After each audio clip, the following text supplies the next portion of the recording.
ஓம் சாய்நாதனே போற்றி. வாழ்க வையகம், வாழ்க வளமுடன். அனைத்து உறவுகளுக்கும் இனிய வணக்கம். அனைவருக்கும் இனிய ஆங்கில புத்தாண்டு நல்வாழ்த்துக்கள்.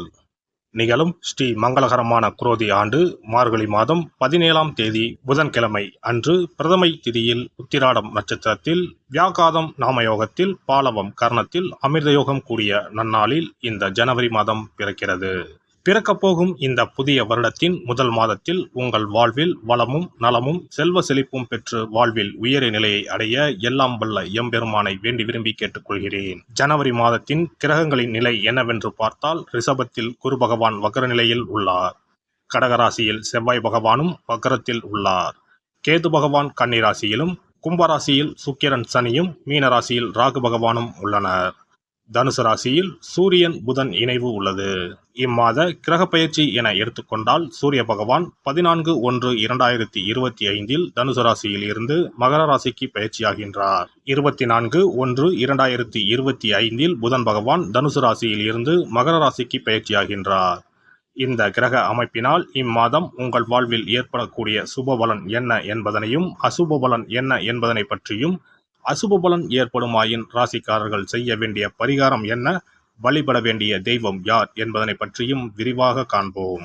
கடகராசி அன்பர்களே, இந்த மாதம் வீண் செலவுகள் குறையும். எந்த ஒரு வேலையை செய்து முடிப்பதிலும் இருந்த தடைகள் நீங்கும். வீண் விவகாரங்களில் தலையிடுவதை தவிர்க்கவும். மற்றவர்களுக்காக வாதாடுவதை தவிர்ப்பது நல்லது. வருமானம் கூடும், மன திருப்தி உண்டாகும். தொழில் வியாபாரத்தில் ஈடுபட்டு இருப்பவர்களுக்கு புதிய ஆர்டர்கள் பெறுவதில் இருந்த தாமதம் நீங்கும். வரவு இருந்த போதிலும் வியாபாரம் தொடர்பாக திடீர் முதலீடு செலவு உண்டாகலாம். உத்தியோகத்தில் இருப்பவர்கள் மிகவும் கவனமுடன் இருப்பது நல்லது. மேலிடத்துடன் கனிவை அனுசரிப்பது மிகவும் நல்லது. உறவினர்கள் நண்பர்கள் உதவியாக இருப்பார்கள். குடும்பத்தில் இருப்பவர்களை அனுசரித்து செல்வது நல்லது. வாழ்க்கை துணையின் உடல் நலத்தில் கவனம் தேவை. பிள்ளைகளுக்காக அலைய வேண்டியிருக்கும். மகிழ்ச்சி உண்டாகும். பெண்களை பொறுத்தவரை அடுத்தவர்கள் பிரச்சனைகளை தீர்க்க முயற்சிகளை மேற்கொள்வதை தவிர்ப்பது நல்லது. தேவையற்ற செலவுகள் ஏற்படலாம். எதிலும் கவனமாக இருப்பது நன்மை தரும்.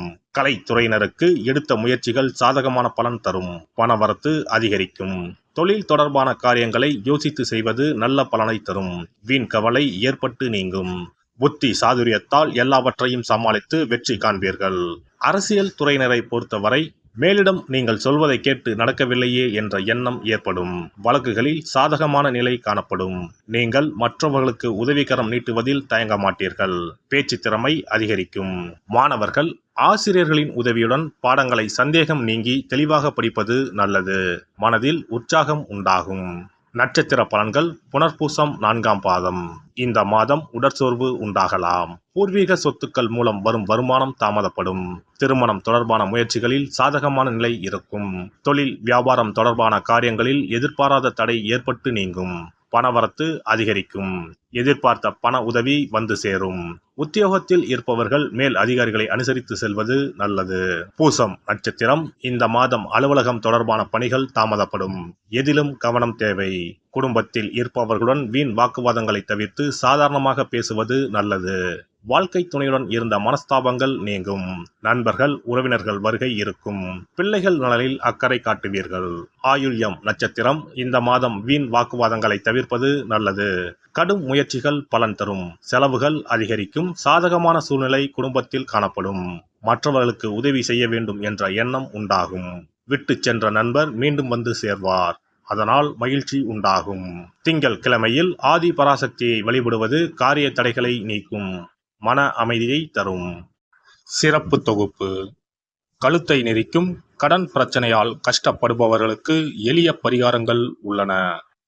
ருண ரோக சத்ரு இந்த மூன்றுமே மனிதர்களை வெல்லக்கொள்ளும்.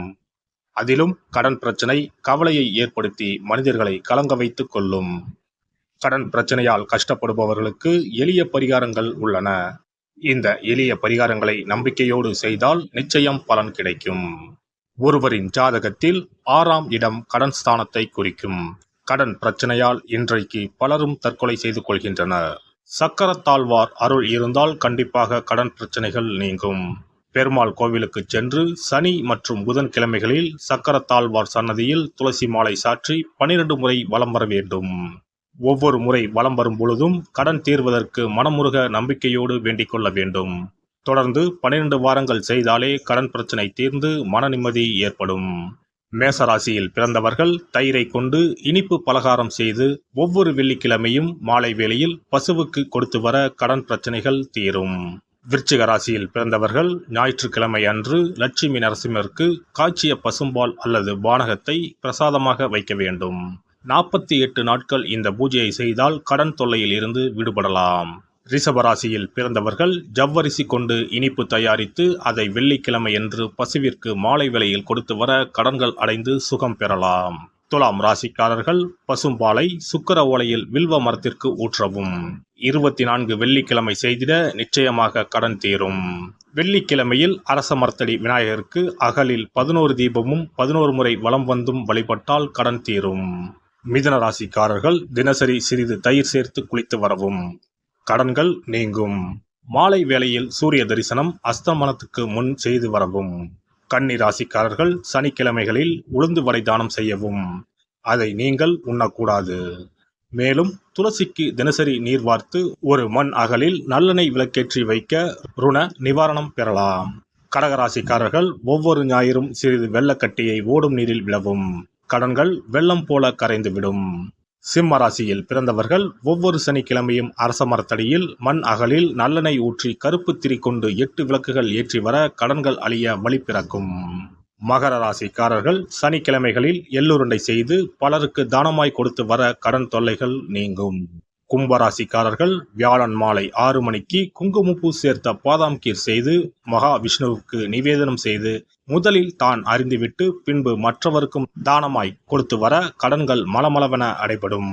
தனுசு ராசிக்காரர்கள் செவ்வாய்க்கிழமைகளில் ஆலய பணிகளுக்கு செங்கல்கள் முடிந்த அளவு வாங்கி கொடுக்க கடன்கள் அடைந்து நிம்மதி பெறலாம். மீன ராசிக்காரர்கள் செவ்வாய்க்கிழமை அன்று மதியமோ இரவோ நோயாளிகளுக்கு சப்பாத்தியை தானமாக கொடுத்து வர கடன்கள் வேகமாக அடைய ஆரம்பிக்கும். குறைந்தது 9 சப்பாத்திகள் கொடுப்பது நல்லது. செவ்வாய் பகவானை மனதார நினைத்துக் கொள்வது நலம் தரும். பௌர்ணமி நாளில் குலதெய்வத்திற்கு படையலிட்டு வழிபடுவது சிறப்பு. குலதெய்வ படம் இல்லாதவர்களும் குலதெய்வம் பற்றி தெரியாதவர்களும் 5 முக குத்து விளக்கை பூஜை அறையில் ஏற்றி வைத்து படையல் போட்டு கற்பூர ஆரத்தி காட்டி கடன் பிரச்சனை நீங்க மனதார வேண்டிக் கொள்ளலாம். இவ்வாறாக 9 பௌர்ணமிகள் விடாமல் இந்த பரிகாரம் செய்ய கடன் தொல்லைகள் எளிதாக தீர்ந்துவிடும். கடன் தீர்வதற்கான வழிகளும் கிடைக்கும். இந்த பரிகாரத்தை அனைத்து ராசிக்காரர்களும் செய்யலாம். எல்லாம் வல்ல இறையருளால் நீங்களும் உங்கள் அன்பு குடும்பமும் உடல் நலம், நீலாயுள், நிறை செல்வம், உயர் புகழ், மெய்ஞானம் ஓங்கி வாழ்க வளமுடன். இந்த வீடியோ பதிவு உங்களுக்கு பிடித்திருந்தால் லைக் பண்ணுங்க, கமெண்ட் பண்ணுங்க, ஷேர் பண்ணுங்க, மறக்காம சப்ஸ்கிரைப் பண்ணுங்க, பக்கத்துல இருக்கிற பெல் பட்டனை கிளிக் பண்ணுங்க. நன்றி, வணக்கம். ஓம் நமச்சிவாய. சிவாய நம.